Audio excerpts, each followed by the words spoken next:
Oui, merci Madame la Présidente. Je voudrais revenir un instant sur un point important et capital quand on parle de transport en commun, et le vice-président Michel Neugnot y est revenu plusieurs fois. C'est la question importante des émissions de gaz à effet de serre et donc de notre impact sur le changement climatique.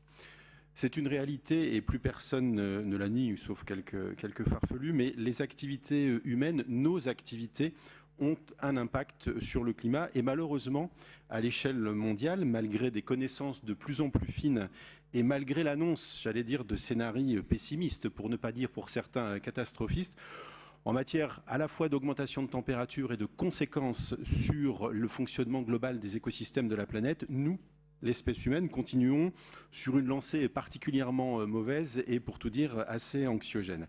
Et en novembre dernier, 15 000 scientifiques nous interpellaient en lançant un appel assez retentissant qui est intitulé « Bientôt, il sera trop tard ». Alors que nous disait-il?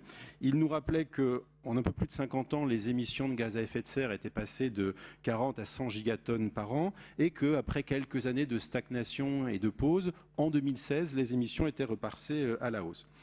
Et il y a donc urgence.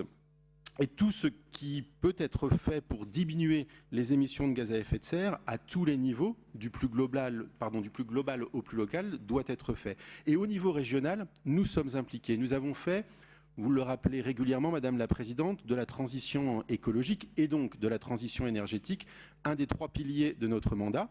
Alors, ça passe bien sûr par une politique énergétique ambitieuse qui est portée par la vice-présidente Frédérique Collard. On a eu un débat au mois de juin dernier, que ce soit sur les économies d'énergie ou le développement des énergies nouvelles et renouvelables, et bien sûr par une politique de transport ambitieuse et évidemment en matière de TER. C'est une évidence, mais je crois qu'il faut le rappeler.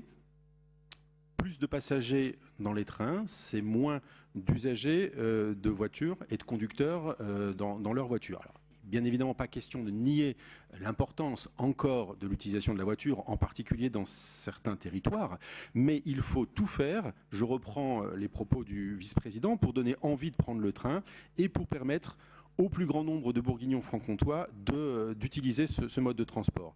Cette convention qui offre plus de trains, plus de places, plus de ponctualité, en tous les cas nous le souhaitons, est un élément très important de notre engagement en faveur de la transition écologique et contribue à agir pour notre planète qui, je reprends moi aussi une citation de Saint-Exupéry, que nous ne faisons qu'emprunter aux générations futures. Merci Madame la Présidente.